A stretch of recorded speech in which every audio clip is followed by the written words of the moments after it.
raise a hallelujah in the presence of my enemies. I raise a hallelujah louder than the unbelief. I raise a hallelujah. My weapon is a melody. I raise a hallelujah. Heaven comes to fight for me. I'm gonna sing in the middle of the storm, louder and louder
hallelujah.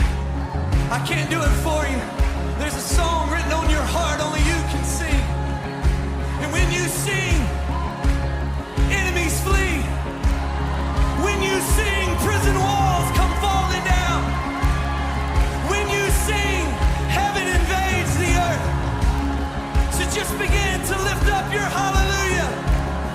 Raise it like a banner. Raise it like a flag.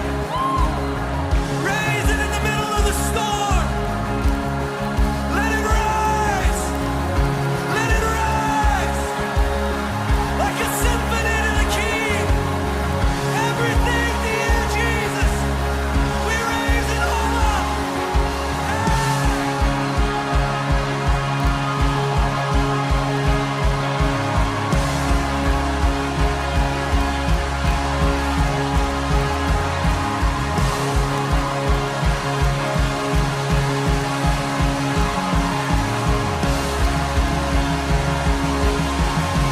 Sing a little louder.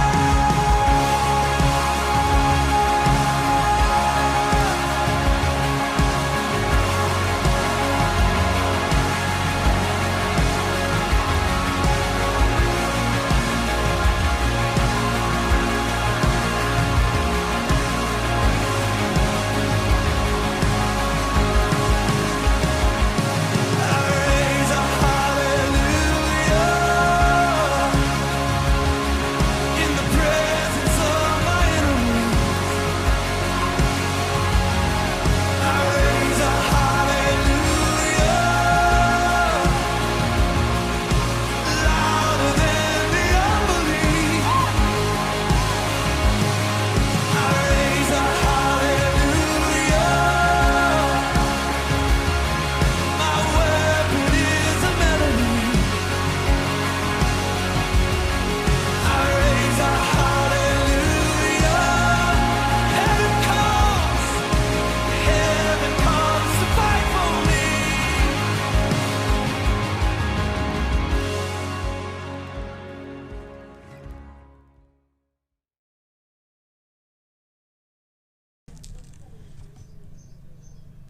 Buen día, amada iglesia, que Dios te bendiga en este domingo y que la paz del Señor hoy llegue a sus hogares.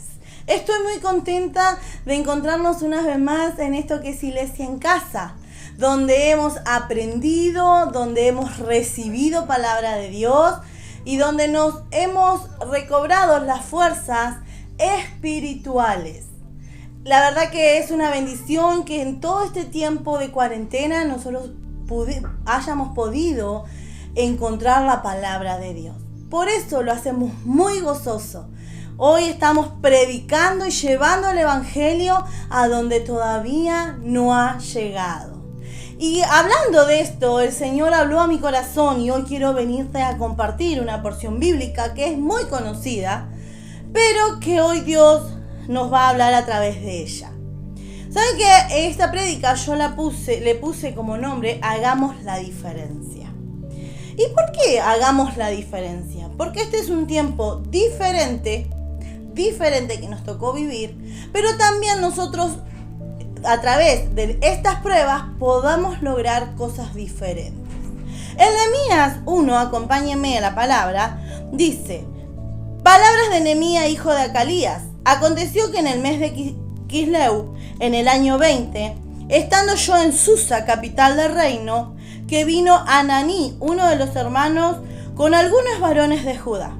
Y les pregunté por los judíos que habían escapado, que habían quedado de la cautividad por Jerusalén. Y me dijeron: el remanente, los que quedaron en la cautividad allí en la provincia, están en gran mal y afrentan, y el muro de Jerusalén derribado, y sus puertas quemadas a fuego. Cuando oí estas palabras me senté y lloré e hice duelo por algunos días, y ayuné y oré delante de Dios de los cielos. Y dije: te ruego, oh Jehová, Dios de los cielos, fuerte, grande y temible, que guarda el pacto y la misericordia a los que aman y a los que guardan sus mandamientos. Esté ahora atento tu oído y abiertos tus ojos para oír la oración de tu siervo, que hago ahora delante de ti día y noche por los hijos de Israel, tus siervos, y confieso los pecados de los hijos de Israel que hemos cometido contra ti. Y yo y la casa de mi padre hemos pecado. Un extremo nos hemos corrompido contra ti y nos hemos guardado los mandamientos, estatutos y preceptos que diste a Moisés tu siervo. Acuérdate ahora de la palabra que diste a Moisés tu siervo, diciendo: si vosotros pecareis, yo hoy dispersaré por tu pueblo. Pero si os volviereis a mí, guardaréis mis mandamientos y los pusiereis por obra, aunque vuestra dispersión fuere hasta el extremo de los cielos, de allí los recogeré y los traeré al lugar que escogí para hacer habitar allí mi nombre. Ellos pues, tus siervos y tu pueblo, los cuales redimiste con tu gran poder y con tu mano poderosa.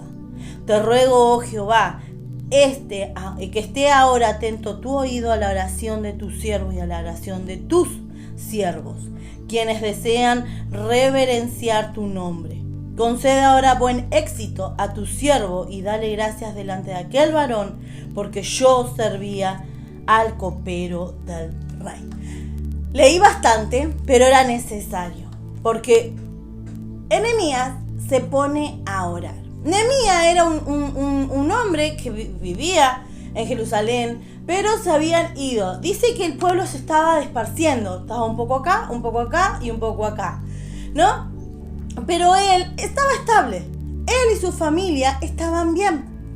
Él era el copero del rey, sería que estaba al lado del rey, que estaba muy bien económicamente, tenía una estabilidad, pero dicen que llegan unos hermanos de Judá, ¿no? Del pueblo de Israel, y le pregunta: ¿cómo está el pueblo?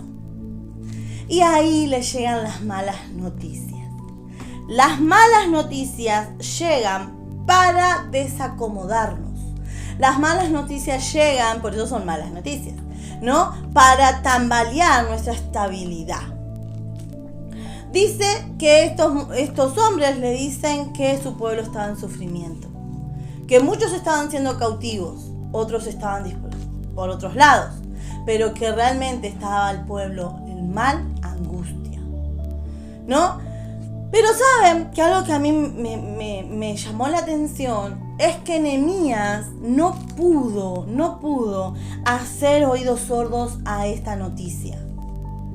Y no solamente él se portó como un hombre de Dios, yo pienso que ahí él se despertó el hombre de Dios que siempre estuvo con él, ¿no? Y hizo algo increíble. Él oró frente a la prueba y a la adversidad que se había levantado a través de esa noticia. Él dice que primero lloró, porque toda una noticia o toda prueba, dificultad que amargue tu corazón va a traer tristeza, va a traer aflicción, va a traer llanto. Entonces él dice que ora, pero que inmediatamente él tiene que entender de que algo tiene que hacer por el pueblo. No se puede quedar con brazos cruzados. Él y su familia está bien, pero su pueblo está sufriendo. Y tenía que ser útil. Empieza a escuchar la voz de Dios. Y hace algo increíble. Levanta una oración. Pero una oración que era inevitable que Dios la escuche. Porque él primero se presenta como un pecador con su pueblo. Y dice: perdona a aquellos que hayan pecado, pero también perdona si yo o mi familia pecó. ¿Qué hizo en esta oración? Sacó el pecado. Ustedes saben que el pecado es la destrucción de toda nuestra vida. Si yo practico el pecado y no quiero soltarlo, entonces va a haber perdición y maldición en tu vida. Porque eso es lo que hace el enemigo. Por eso te tienta a que vos peques. ¿Por qué? Porque ahí empezamos a comer de vuelta de su mano, ¿no? Entonces Nehemías lo primero que hace es romper los argumentos, es sacar toda malicia. Entonces dice: si yo o mi pueblo ha pecado, te pedimos perdón. Pero sigue hablando, dice: si mi pueblo no ha cumplido los mandamientos o los estatutos que tú has puesto, ¿no? Porque dice que así como le dijiste a tu siervo Moisés, que aquel que no cumpliera va a ser puesto en diferentes lugares. Pero también le dijiste a Moisés, dice, que si aquel que se arrepintiera de no cumplir tus estatutos y tus mandamientos hasta que esté allá al fin de la tierra, los cielos se abrirán para él. Entonces, ¿qué estaba haciendo Nehemías? Estaba orando con convicción. Estaba orando a través de la palabra. Por eso nosotros decimos que leer la palabra es el alimento fundamental de tu vida espiritual. Es el donde vamos a encontrar el crecimiento, donde vamos a encontrar todas las respuestas. Por eso Nehemías era un hombre de Dios y por eso él se postra a orar. Y ahí recuerda lo que decía la palabra. Vos le dijiste a Moisés, les diste una promesa. Entonces ahora dice, te ruego que estés atento a tu oído y abierto los ojos al oír la oración de tu siervo. Él realmente sabía hablar con Dios. Él no era que por esta prueba, hola Señor, se acordó del Señor. No, era constante. Su comunión con Dios, su relación con Dios era constante, aunque no estaba en su templo, en su tierra, era constante. Él no había perdido el temor de Dios. Por eso supo ir a la fuente correcta. Dice la palabra que él estaba orando, pero que también pidió estrategia. Sabía Nehemías que necesitaba una estrategia que venga de Dios.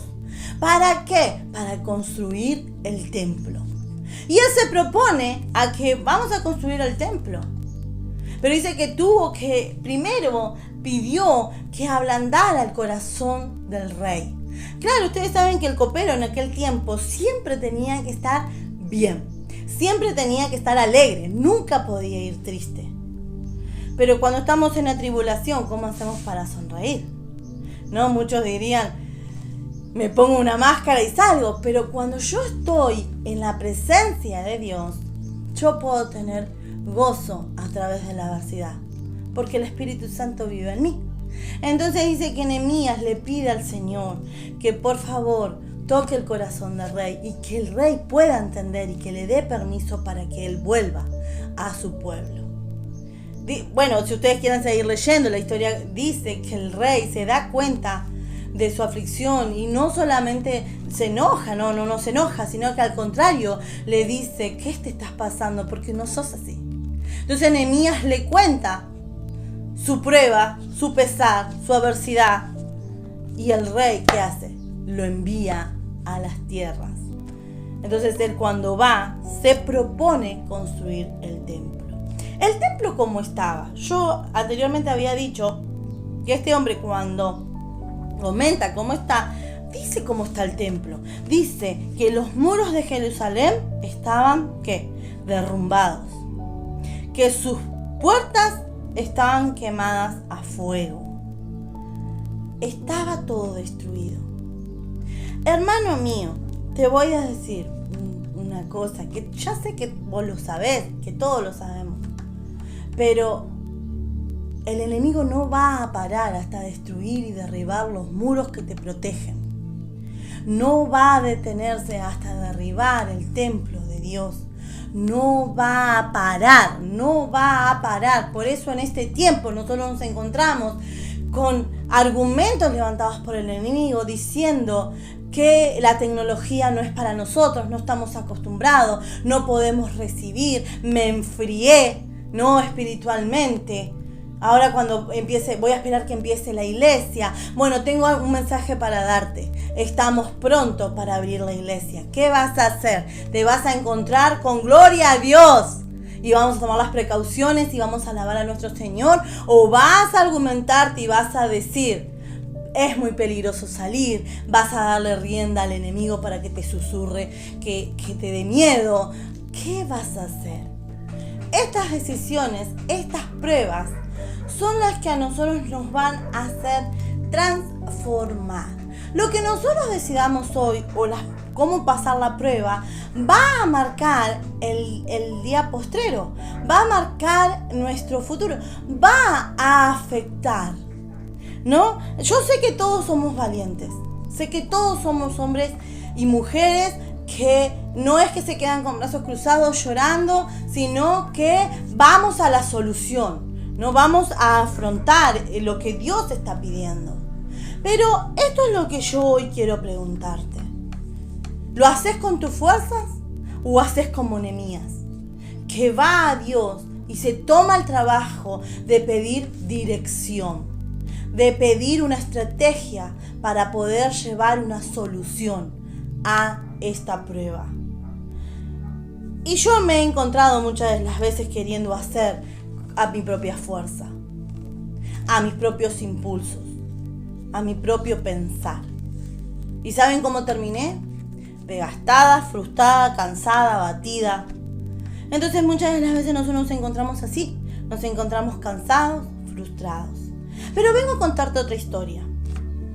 En 1 Samuel 4 encontramos una palabra que habla de un sacerdote. Ustedes saben que el sacerdote en aquel tiempo tenía una vestidura sacerdotal, ¿no? Pero su tarea, en el tiempo donde yo voy a leer, su tarea era cuidar el arca de Dios. Ustedes no sé si habrán escuchado qué es el arca de Dios. El arca de Dios era como un cofre que arriba tenía oro, era todo muy hermoso, pero adentro de esa arca estaban los mandamientos, los 10 mandamientos, el maná, que fue el milagro que Dios hizo todos los días. Yo lo hablé en la reunión pasada, que Dios le daba a su pueblo para que coman. El maná y la vara de Aarón. Esas 3 cosas estaban en el arca. El arca se decía que era la presencia de Dios, ¿no? Que donde estaba el arca era y era de Israel. Saben que en ese tiempo el sacerdote era el único que podía entrar. No todos podíamos venir y tocar el arca porque inmediatamente te morías. Inmediatamente te daba un patatús, ¿no? Pero saben que el sacerdote tenía que tener sus vestiduras correctas. Y si no estaba santificado, entonces ¿sabes qué hacían? Le ponían una cuerda. Él entraba al arca y si no estaba haciendo lo correcto, si no estaba santificado, si estaba en pecado, inmediatamente caía.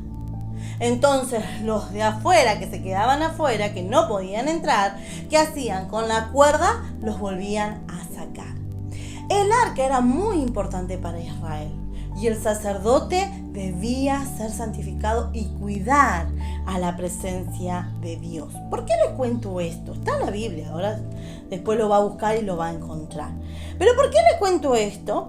Porque el versículo donde yo voy a leer, voy a hablar del sacerdote Elí. Dice, en 1 Samuel 4, dice, la palabra de Samuel llegó a todo el pueblo de Israel. En aquellos días los israelitas salieron a enfrentarse con los filisteos y acamparon cerca de Ebenezer. Los filisteos, que habían acampado en Abec, desplegaron sus tropas para atacar a los israelitas. Se estambló la batalla y los filisteos derrotaron a los israelitas, matando en el campo a unos 4,000 de ellos. Cuando el ejército regresó al campamento, los ancianos de Israel dijeron, ¿por qué nos han derrotado hoy el Señor por medio de los filisteos? Traigamos el arca del pacto del Señor, que está en Silo, para que acompañe y nos salve del poder de nuestros enemigos. Así que enviaron un destacamento a Silo para sacar de allá el arca del pacto del Señor Todopoderoso, que reina entre los querubines. Los 2 hijos de Elí, Ofni y Fines, estaban al cargo del arca del pacto de Dios. Cuando ésta llegó al campamento, los israelitas empezaron a gritar de tal manera que la tierra temblaba. Los filisteos oyeron el griterío y preguntaron, ¿a qué viene tanto alboroto en el campamento hebreo? Y al oír que el arca del Señor había llegado al campamento, los filisteos se acordaron y dijeron, Dios ha entrado en el campamento. Ay de nosotros, que nunca nos ha pasado algo así. Ay de nosotros, ¿quién nos va a librar de la mano de los dioses tan poderosos? que en el desierto hicieron a los egipcios con toda clase de plagas. ¡Ánimo, filisteo! Sean hombres. Si no quieren llegar a ser esclavos de los hebreos, tal como ellos lo han sido de nosotros, luchen como hombres. Entonces los filisteos se lanzaron al ataque y derrotaron a los israelitas, los cuales huyeron en desbandada. La matanza fue terrible, pues los israelitas cayeron 30.000 soldados de infantería. Además, fue capturada el arca de Dios y murieron Ofni y Fines, los hijos de Elí. Te voy a contar otra historia. A mí me encantan las historias del Señor, de la Biblia. Como yo te decía, había un arca donde descendía la presencia de Dios. Se decía que era la presencia de Dios para el pueblo de Israel. Dice que pasó el tiempo, Samuel creció y Samuel se ocupó de llevar la palabra a todo Israel. Pero ¿qué pasa? Se presenta una guerra, se presenta una prueba, se presenta una batalla. Los israelitas iban a pelear con los filisteos. Dice que empezó la batalla y el pueblo de Israel perdió. Empezó a ser tremendo la pérdida. Habían perdido, dice, unos 4.000 de ellos. Los habían matado con filo de espada. Entonces dice que se volvieron y se prepararon. Pero la pregunta que hicieron: ¿por qué Dios está dejando que perdamos la batalla? Hagamos una cosa, dijeron. Vayamos a buscar el arca que está en Silo, protegida y guardada, y la vamos a traer para acá, para que Dios esté en esta batalla y así podamos vencer. Dice que hicieron eso, que los hijos de Elí, Ofni y Fines, que estaban encargados del arca, mandaron un grupo a buscar el arca que estaba en Silo. La traen, claro, para el israelita lo mismo hizo David. El arca de Jehová era la presencia de Dios.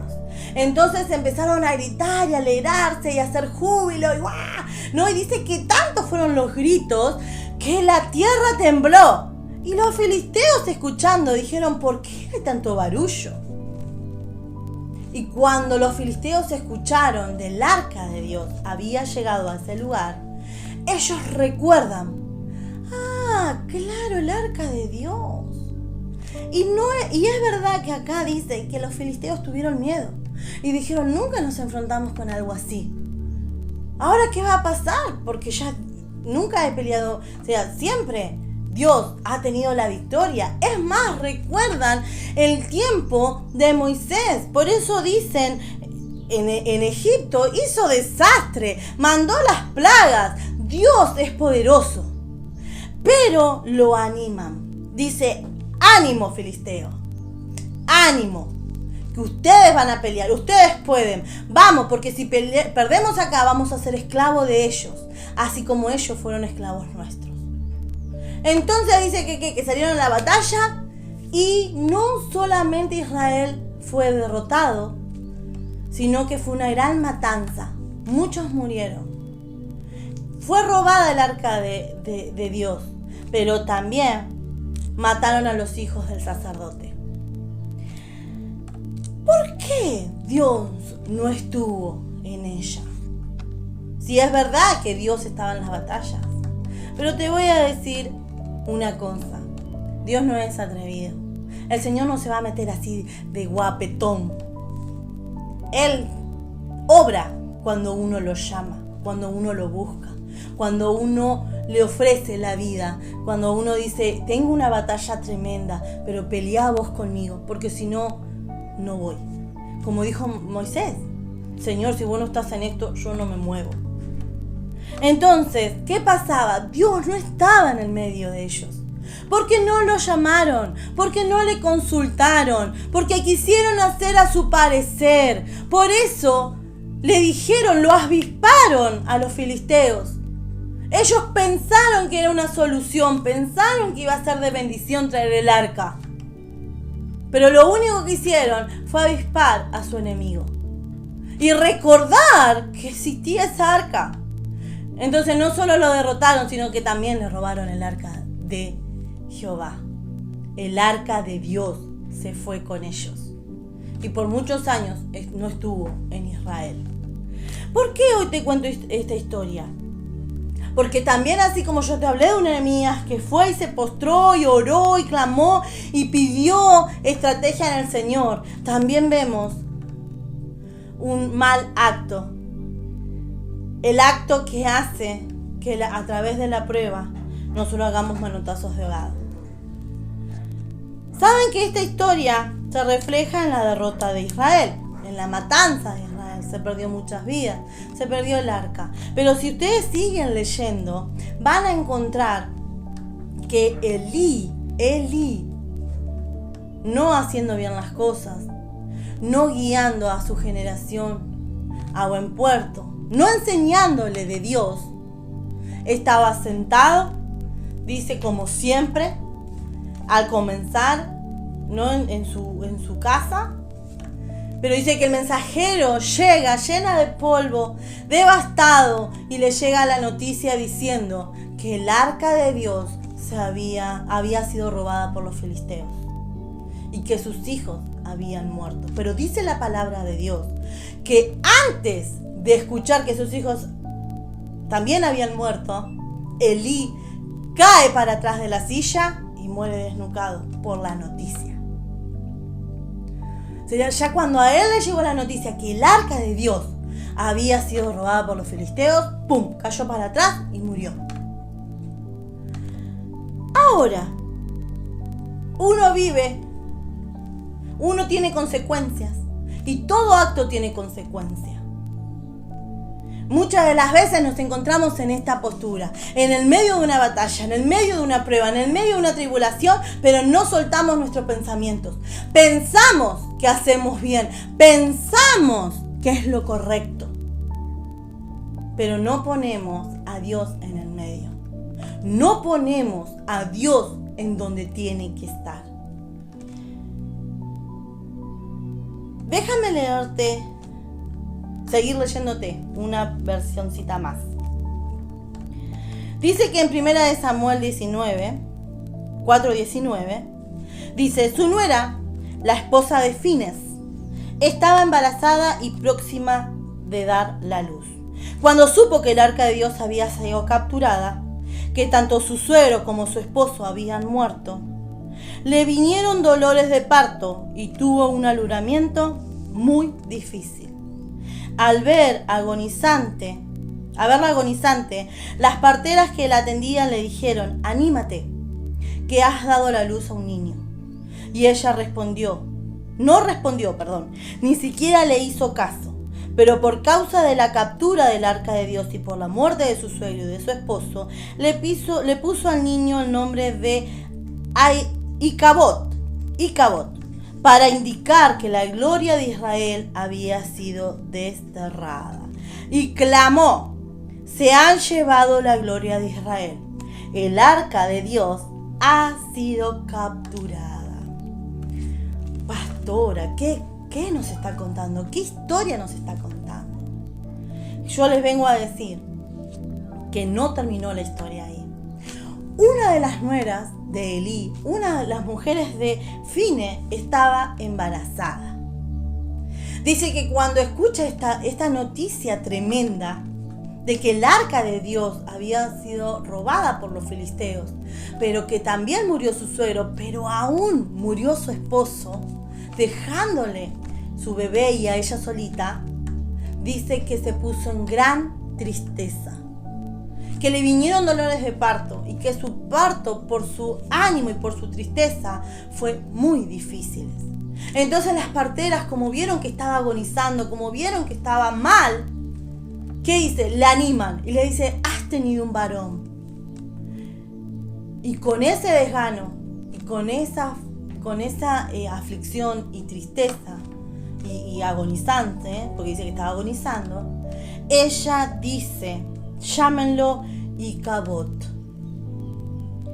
que significa que la gloria de Dios ha sido desterrada. Y dice que clama con sus fuerzas y dice, se han llevado la gloria de Israel. El arca de Dios ha sido capturado.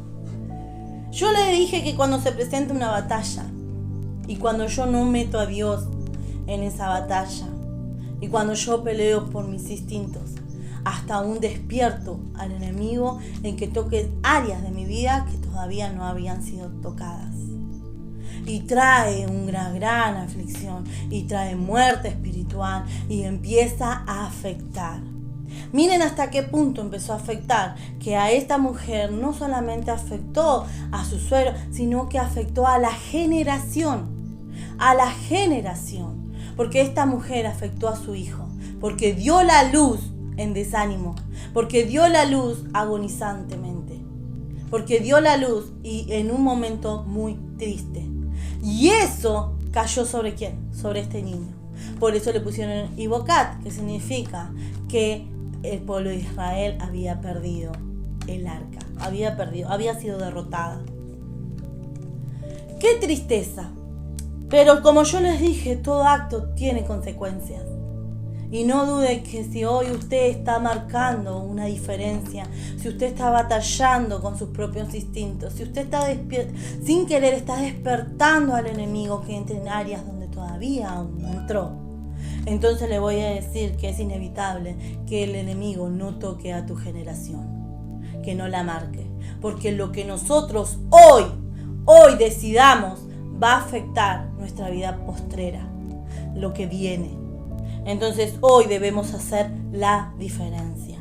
Y ya estoy terminando. En Job 42 encontramos una palabra donde ya Job ya había pasado toda su tribulación, ya había pasado toda su prueba. Ustedes saben que Job, en Job 1, aparece Job presentado como un gran siervo de Dios, un hombre temeroso y correcto, que hacía el bien. Pero dice que el Señor, que Satanás se pone a hablar con el Señor y le dice, ¿qué estás haciendo mirando alrededor de mi hijo justo?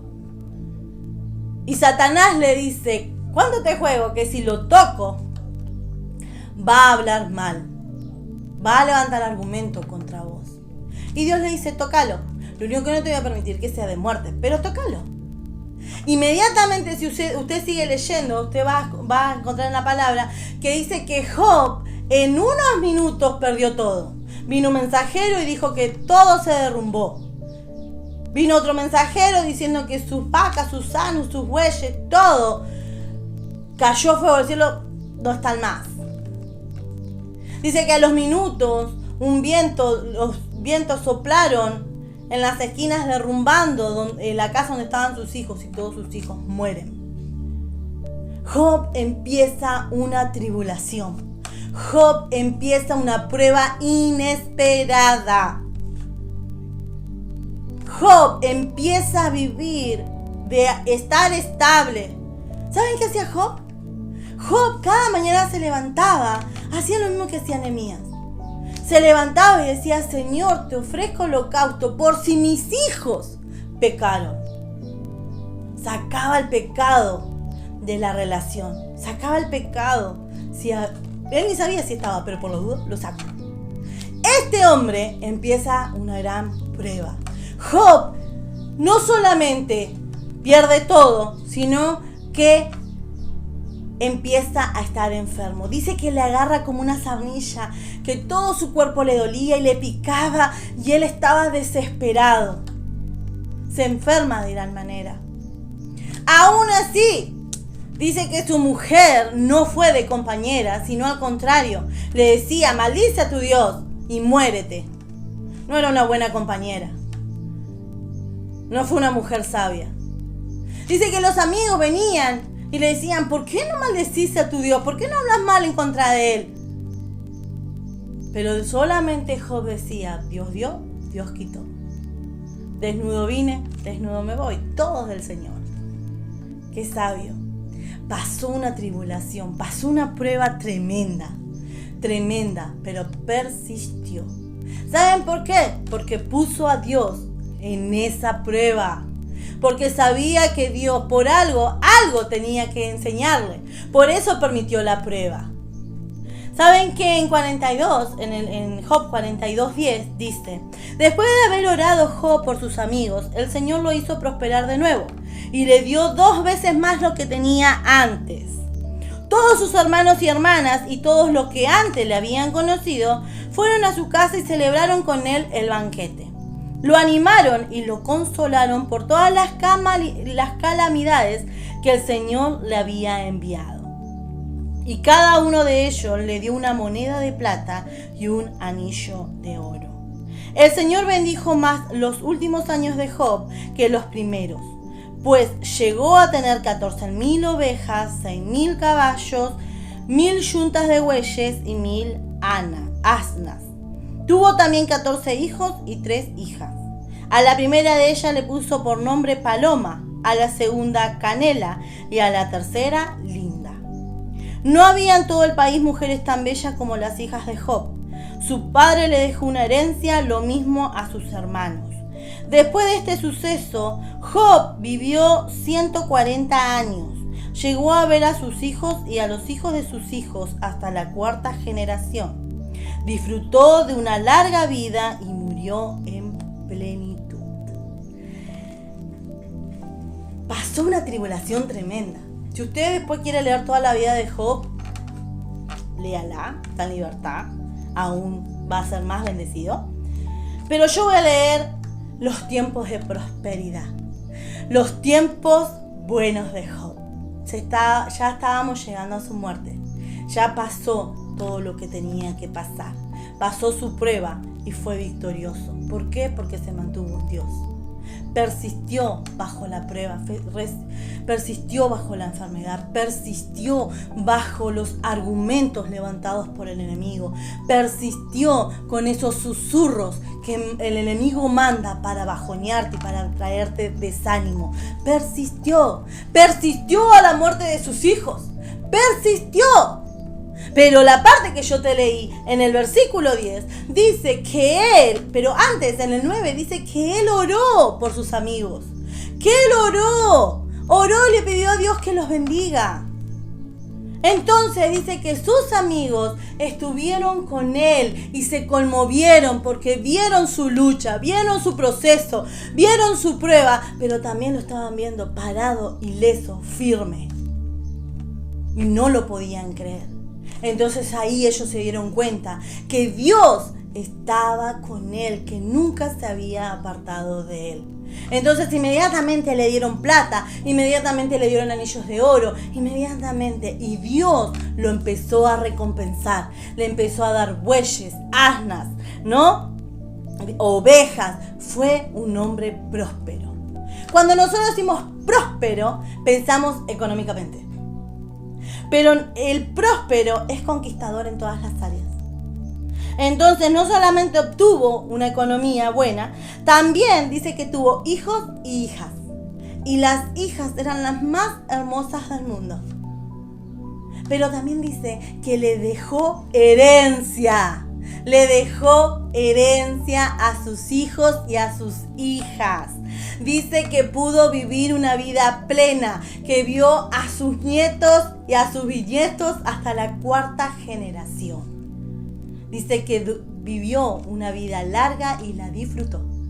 La disfrutó. Y murió en plenitud. Acá es donde yo me quiero detener. Sé que esta cuarentena, sé que este tiempo de encierro vino a traer batallas, tribulaciones, pensamientos, enfermedad, pérdida de un ser querido. Vino a querer destruir al evangelio.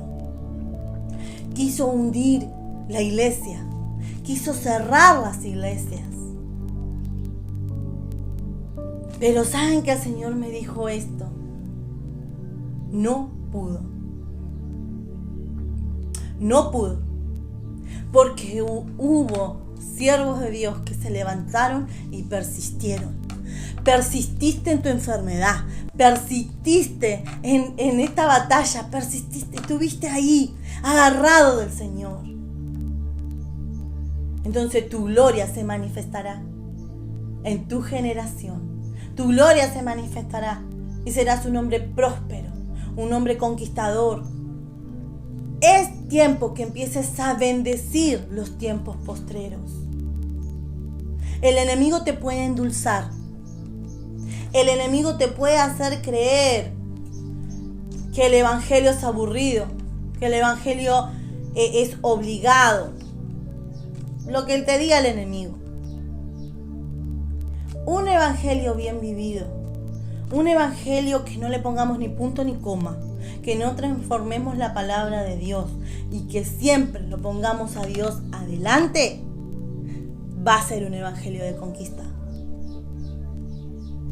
Nos tenemos que preparar. Dice que en los tiempos finales va a haber destrucción. Va a haber contaminación, perversión. Las enfermedades van a andar por la calle como si nada. La peste. Pero no nos va a poder tocar. Pero si hoy entendemos que tenemos que bendecir nuestro tiempo postrero. No le permitas que el enemigo te quiera llevar a la maldición y a la perdición.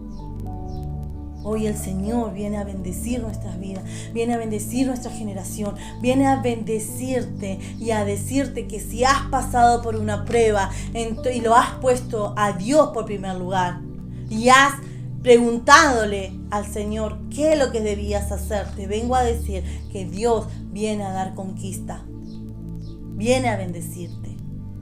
Si hoy a través de esta palabra te diste cuenta que hiciste las cosas al revés, que te comportaste como un Elí o como el pueblo de Israel en ese tiempo, que no escuchaste la palabra de Dios, que te manejaste por tus instintos, por lo que le dirán, por lo que el enemigo quería hacerte creer. Yo te vengo a decir que es un tiempo de recuperación, que es un tiempo de restauración. Así como decía Nehemías, es verdad que tu palabra decía que aquel que no cumple los mandamientos ni los estatutos que vos diste van a ser aislados, van a ser puestos en diferentes lugares. Pero también es verdad que aquel que se arrepiente y empieza a vivir tus estatutos y empieza a vivir bajo tus mandamientos, va a ser bendecido. Y va a ir hasta lo último de la tierra y te va a encontrar y te va a bendecir. Entonces, en esta mañana, en este domingo, donde hemos escuchado que pasamos al aislamiento social, donde, ¿saben qué? Ayer tuvimos un evangelismo en la plaza. Pero es más, ¿saben qué? Tuvimos nuestra reunión de jóvenes en la plaza, viéndonos. ¡Qué felicidad! El Señor se glorificó. Pero ¿saben qué? Pusimos a Dios adelante. Pusimos a Dios adelante. Entonces en este tiempo, poné a Dios adelante como prioridad. No lo pongas por quinto, sexto, séptimo lugar, ponelo como prioridad. Porque en este tiempo, en el tiempo que se avecina, podés escuchar que se vienen tiempos difíciles, podés escuchar que la economía no va a estar bien, podés escuchar las peores negatividades. Pero en Cristo, mi Jesús, vas a escuchar que hay prosperidad, vas a escuchar que hay conquista, vas a escuchar que el Señor va a hacer cosas milagrosas en tu casa, en tu generación. De ellos levantarás un evangelismo, de ellos levantarás pastores, de ellos levantarás pastoras, de ellos levantarás reyes. ¿Por qué? Porque fuimos escogidos, porque fuimos llamados. Entonces, si hoy sentís que estás siendo llamado, no le pongas un porqué, no le pongas un no. Si en este tiempo que se está avecinando, que ya estamos acercándonos a un encuentro, no le pongas el no. No le pongas el no, no le creas a los argumentos, que no va a ser lo mismo. ¿Sabes qué? Va a ser tremendo porque Dios está en ese encuentro. Porque Dios está en todo lo que nosotros hacemos, porque recibimos la guía del Señor.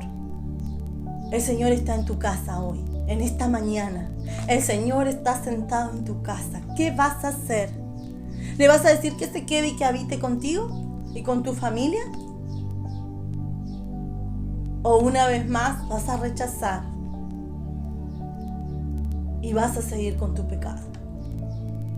Esta es tu decisión. Lo único que yo sé y el mensaje que Dios me dijo que te dijera, amada congregación, es que pronto vamos a ver el milagro de Él. Pronto pasará esta prueba. Y depende cómo la pasaste, vas a ver su gloria. Vas a ver sus resultados. Amén. Que Dios te bendiga. Que Dios te bendiga. Déjame orar ahí donde estás. Inclina tu cabeza.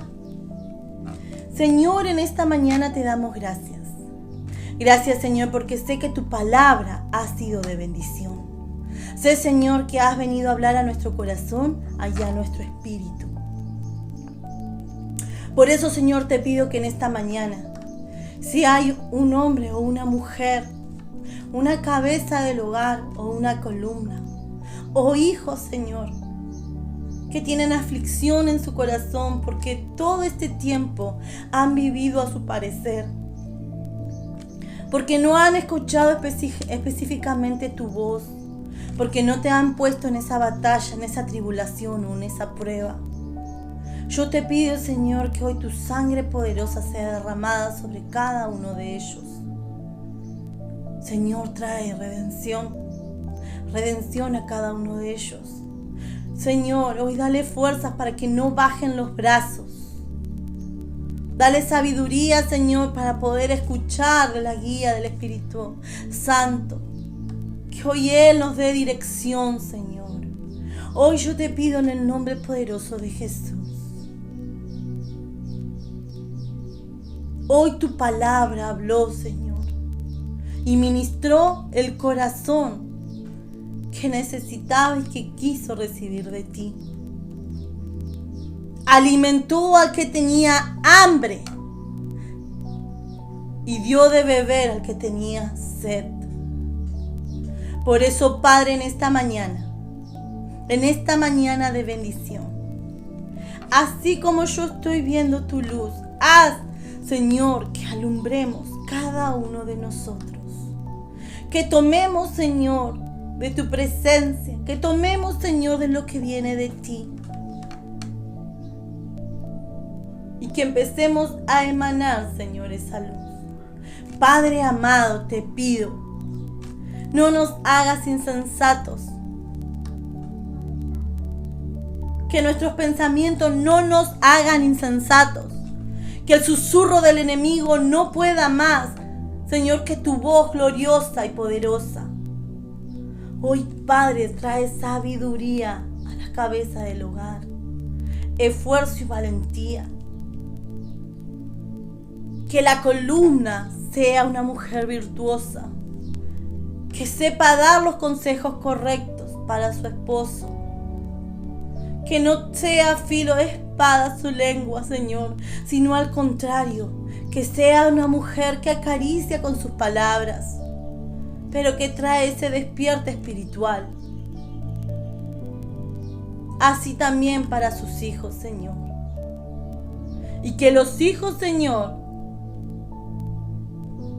no se contaminen con el pecado, no se contaminen con las tentaciones que el enemigo quiera traer. Que no se endulcen, Señor, con la vida natural que el enemigo les presenta, sino, Señor, a los guerreros que no se contaminen. Jóvenes decididos a la consagración, a la santidad, Señor. Este es el tiempo donde tú vienes a buscar obreros, a donde tú vienes a mostrarnos que hemos sido llamados, que hemos sido escogidos, Señor, para cumplir. Cada uno de nosotros seremos un miembro de tu cuerpo, Señor, para poder resaltar, para poder vivir, para poder renacer el Evangelio, Señor. Hoy, Padre, trae restauración, pero sobre todas las cosas, Señor, que tu sangre poderosa hoy esté con cada hogar. Aquel que está pasando una enfermedad, Señor, tú tienes el control. Tú vienes a traer, Señor, a través de la fe, el milagro.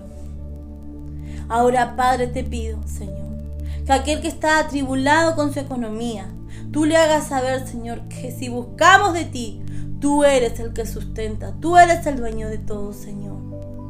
Por eso hoy, Señor, que entendamos las pruebas que nos tocó pasar o que estamos pasando. Que entendamos que si te ponemos a ti primero, Señor, vamos a salir victoriosos en el nombre de Jesús. Hoy, Padre, derramo la sangre de Jesucristo en las células. Derramo la sangre de Jesucristo en los líderes.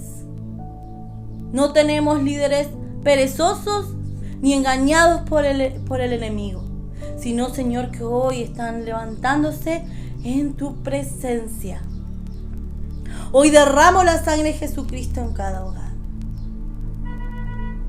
En el encuentro, Señor, que se avecina, hoy derramo la sangre de Jesucristo. Porque sé, Señor, que va a ser victorioso y vamos a encontrar las respuestas que tanto estamos buscando. Te vamos a encontrar a ti, Señor. Por eso va a ser de bendición. Hoy yo bendigo a la congregación. La cubro con tu sangre poderosa. Y declaro que vamos a persistir. Declaro que nos vamos a mantener en pie firmes. Aunque tengamos días de angustia, aunque tengamos días de aflicción, aunque tengamos días de que el enemigo nos batalló tanto que hasta el cuerpo duele, el alma o el espíritu, nos vamos a mantener firmes, porque tu presencia va a ser más grande y más poderosa. En el nombre de Jesús, hoy te damos las gracias y la gloria.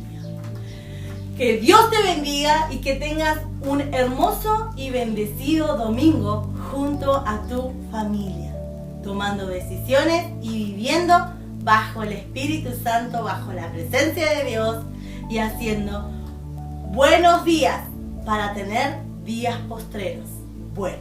Que Dios te bendiga y que el Señor esté en tu casa.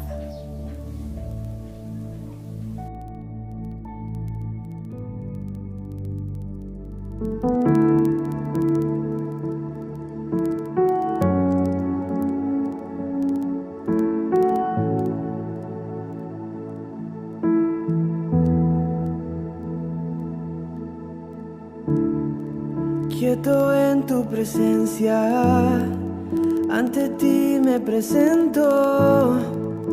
Quiero oír tu voz, te escucho, Señor. Mi atención te entrego, a tus pies yo espero. Aquí quiero estar, mi corazón anhela más de ti. Haz algo nuevo en mí, a ti me entrego, Dios. Todo en mí es movido por tu amor, cautivado por tu voz. Mi deseo es conocerte más, Señor. A tus pies me rendiré y mis miedos dejaré. Transformado soy en tu presencia. Oh, oh, oh, oh, oh, oh. Tú eres fuego en el día, tú eres brisa en la noche, aliento en mi ser, tú sacias mi sed. No hay duda alguna de tu amor y tu afecto, no hay nada igual. Mi corazón anhela más de ti, haz algo nuevo en mí, a ti me entrego, Dios. Todo en mí es movido por tu amor, cautivado por tu voz. Mi deseo es conocerte más, Señor. A tus pies me rendiré y mis transformado soy en tu presencia. Oh, oh, oh, oh, oh, oh. Mi corazón abierto está. Mi corazón abierto está, Dios. Haz lo que quieras en mí. Haz tu voluntad en mí, Dios. Mi corazón abierto está. Mi corazón abierto está, Dios. Haz lo que quieras en mí. Haz tu voluntad en mí,